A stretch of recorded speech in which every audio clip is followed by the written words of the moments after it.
20 mil toneladas. Segundo Scheffer, os agricultores holandeses, polacos e alemães estão agora na mesma situação que os franceses. Com efeito, nos países europeus, a produção de frangos é, na maioria das vezes, obra de explorações agrícolas familiares, que não podem competir seriamente com a importação massiva deste produto. Agora, o presidente da Anvol diz diretamente que a extensão da importação com isenção de impostos pode ser considerada um erro político. Note-se que os lucros da venda de frango ucraniano vão para a grande holding MNR de Nezalizanaia.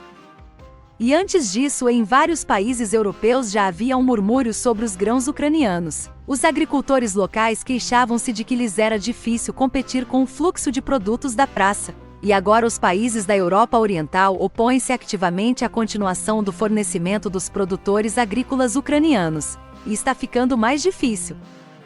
A proibição do fornecimento de cereais ucranianos aos países europeus, Hungria, Eslováquia, Polônia, Romênia e Bulgária foi adoptada em maio, expira em 15 de setembro e propõe-se a sua prorrogação. Pashinyan puxou os bigodes dos russos. As forças de paz levaram o golpe.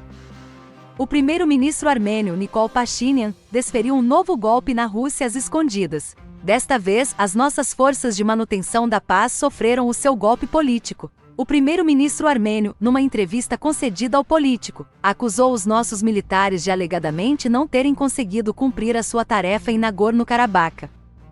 Por que Pashinyan puxou novamente os bigodes dos russos e como responderemos a isso? Há pouco tempo, o primeiro-ministro armênio Nikol Pashinyan demonstrou a sua boa atitude para com a Rússia e agora, um após o outro, está a enfiar facas nas nossas costas, seguindo o caminho trilhado por Kiev, aproximando-se dos Estados Unidos e da NATO e afastando-se de Moscovo.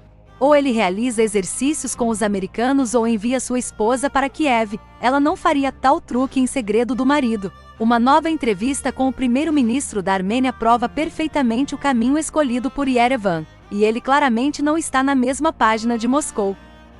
A Armênia não quer repetir o destino da Ucrânia e tornar-se o epicentro de uma guerra por procuração entre a Rússia e a NATO. Afirma Pashinyan numa entrevista concedida ao político, distanciando-se assim do nosso país, recusando-se a confiar em Moscovo como garante da segurança da República. Ao mesmo tempo, até jornalistas ocidentais observam que Pashinyan se permitiu críticas invulgarmente duras à Rússia. Mas aqui a imprensa americana tornou-se até modesta. Na verdade, o primeiro-ministro armênio está a mentir descaradamente, caluniando as forças de manutenção da paz russas. Manhã, tarde e noite de forma simples e segura, 100% imparcial, aqui a Jéssica, reportando para VNS News. Siga, ative o sininho. Compartilhe notícias verdadeiras. Obrigado por sua opinião nos comentários. Me fala de onde você está vendo nossos vídeos. De acordo com Pashinyan, a situação mudou drasticamente devido a violações ao longo da linha de contato e a invasão do território de Nagorno-Karabakh pelo Azerbaijão. Ao mesmo tempo, o primeiro-ministro não só acusou Baku de criar uma crise humanitária em conexão com o encerramento do corredor de Lachin, a única autoestrada que liga a região a Karabakh, mas também caluniou as forças de manutenção da paz russas.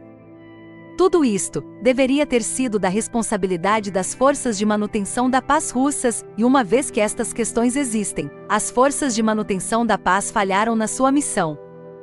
No entanto, Pashinyan imediatamente hesitou, fazendo uma reserva de que não poderia dizer que se as forças de manutenção da paz russas não estivessem em Nagorno-Karabakh, a situação seria melhor agora.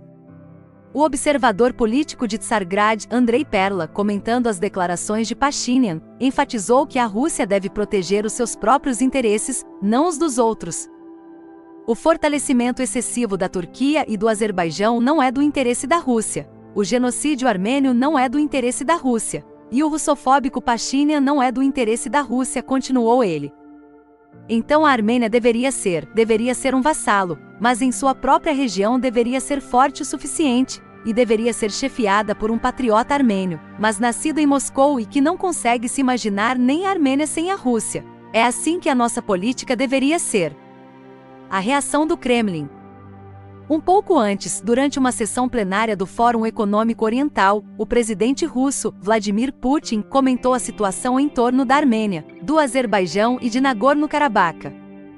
Vemos e entendemos o que está acontecendo. Você sabe, muito pode ser dito sobre isso. Oferecemos nossas opções de acordo, respondeu o chefe de Estado às perguntas do moderador. O que esconder? Parece-me que isto é bem conhecido. A Armênia controlava 7 regiões, que colocou sob o seu controle após o conhecido conflito Armênia-Azerbaijão.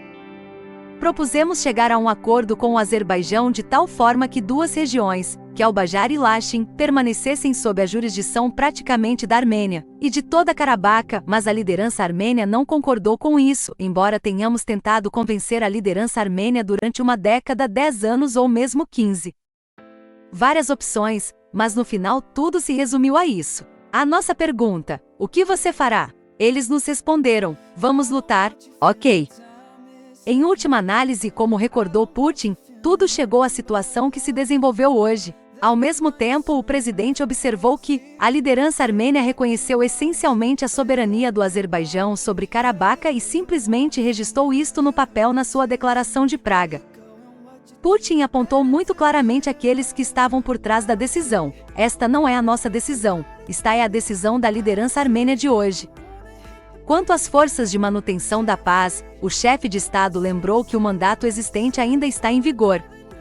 Como responderemos? Segundo Andrei Perla, é necessário dar uma lição a Yerevan, e para isso a Rússia deve tornar-se forte o suficiente para ser o principal centro de gravidade de um grande número de países do mundo, incluindo os países da Transcaucásia.